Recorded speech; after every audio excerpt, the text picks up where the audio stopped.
Awesome Rider Wiki. Hey YouTube, Awesome Rider here. Welcome to my review for Mighty Morphin Power Rangers issue 41, where we get our first real good look at the Omega Power Rangers.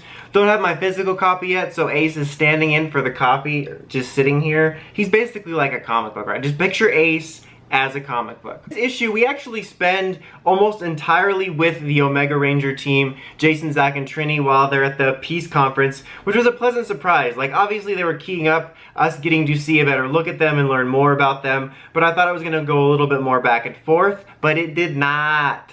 We did start the issue with our new Evil Kruger character sort of combing over the footage of the Power Rangers and judging their fighting techniques and asking, what does he call them?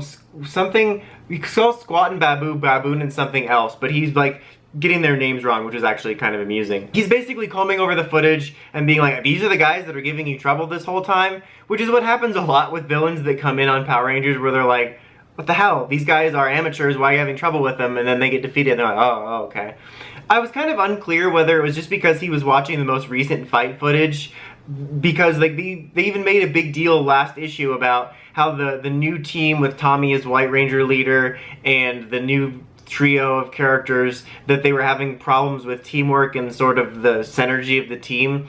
So we kind of asked for more archived footage, so I wasn't really sure if he just meant in general or if it was just like he was noticing this team wasn't very well put together, but obviously like the other team was a more well-oiled unit. So that's what started off the issue though. And then we do have a scene of the other characters, you know, the main Ranger characters, FaceTiming. This is something I don't understand why people think this is the same. This is the Boom universe. This is not the 1990s. They could not FaceTime in the 1990s. FaceTiming was just talking at the juice bar. FaceTiming Jason, Zack, and Trini. They're pretending they're at the Peace Conference, and they're like, oh yeah, we should totally like get together sometime. Just let us know when you're free, and Zordon can teleport us there and we can hang out. Which is kind of a funny bit that I appreciated, because in the original series, I always thought like, why do they have to stop being Rangers if they're going to the Peace Conference? Can't they just teleport wherever? Like, why did they get rid of teleporting also? It could solve so many problems in Power Rangers plots. But anyway, they kind of just make up a BS excuse, and it's a little bit awkward. Like, awkward on the part of the Omega Rangers because they don't like lying and they feel weird about it, and awkward on the part of the main Rangers because they just kind of feel the awkwardness. And the Rangers then sort of talk about that after they hang up, and that's basically when we leave the core team and we follow Jason, Zack, and Trini's storyline for the rest of the comic, because they're basically talking about like, this isn't what we expected, I hate lying to them, yada yada yada. Then they run into a new character whose name is Kia, who talks about training with them and stuff like that. I honestly thought she was like their new mentorish role, but she's actually a team member, I guess. And we kind of get a feel for their status quo. They have their own little base, they're set up on this planet, and they have their own robot whose name is, it's like XI, is it G? Is it Zhao? Is it Z? Is it XI?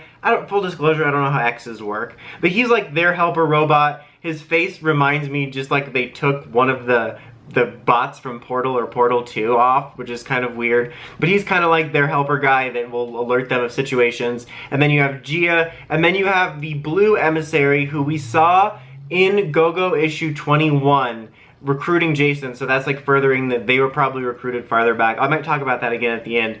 But he's sort of asked, at least in this episode, or, you know, issue, acting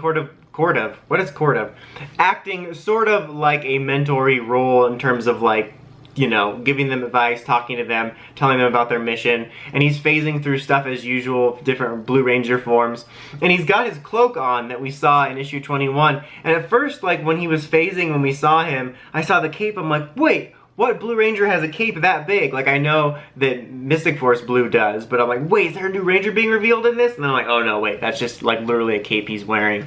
So, he deploys the Omega Rangers because they find an anomaly or a disturbance or whatever, and then they morph.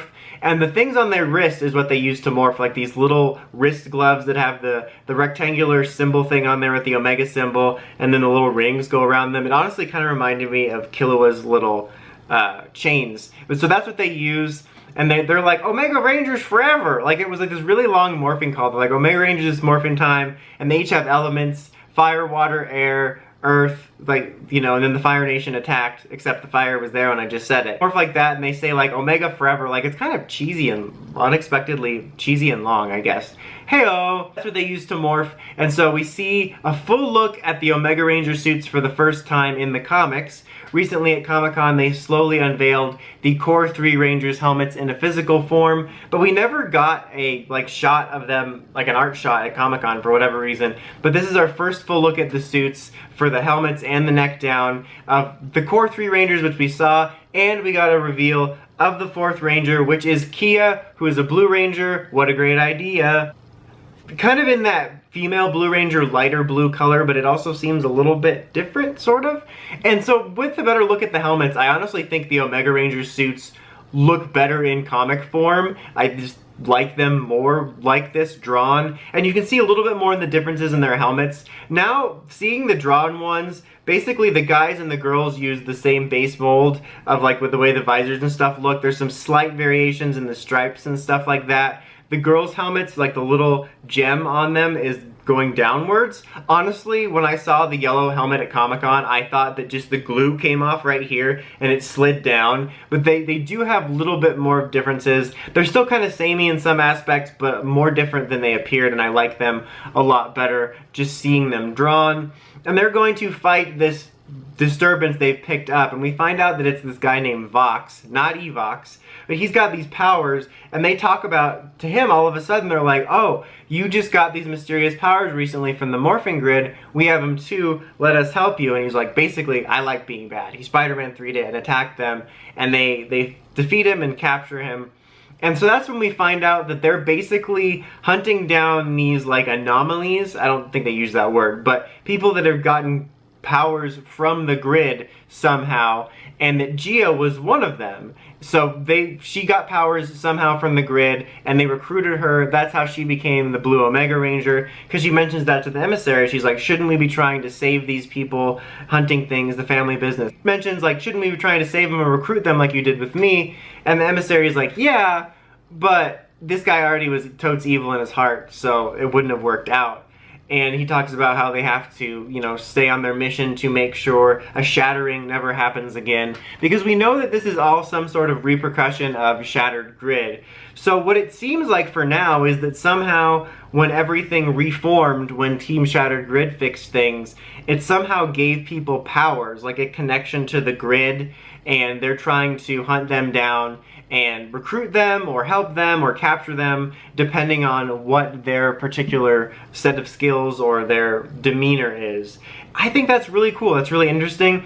It almost sets up the premise for a series in and of itself of these Rangers going around the universe or the galaxy trying to find these Morphin grid anomalies. And I think that's an interesting aspect of it, because at the moment it doesn't appear like they all of a sudden have a Ranger power, like it's just they have a power, like almost like a civilian power that's infused with them. I think that's really interesting. I thought this was a really cool issue. Like, it was nice to get a more in-depth look at what the Rangers are doing, a full look at the costumes, another team member. A lot of people speculated from the beginning we would be getting another team member. I was a little iffy on it just because I liked the idea of this Core 3, and like the red, black, yellow lineup is never really a team we've had for the Core 3. But I like the way they introduced Gia in terms of she was one of those anomalies. I imagine we'll get either a focus issue or a little part of an issue that gives us some backstory on how she was recruited, because it very likely was this like original 3.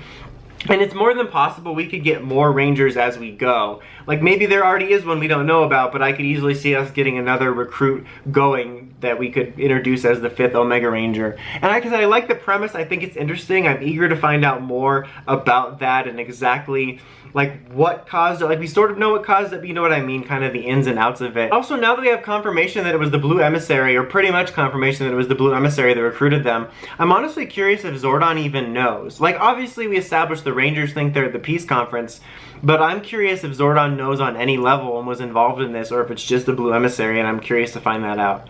Like I said, I really like this issue. I think it was really cool to get the ball rolling, informative, but also opened up a lot of interesting questions about things. I'm really interested to find out where this storyline goes. I would give this issue an 8.5 out of 10. Anyway, that's about it for this one. Until next time, don't forget to like, comment, subscribe, and of course, don't forget to climb steps and ring that bell to get notifications for all my videos.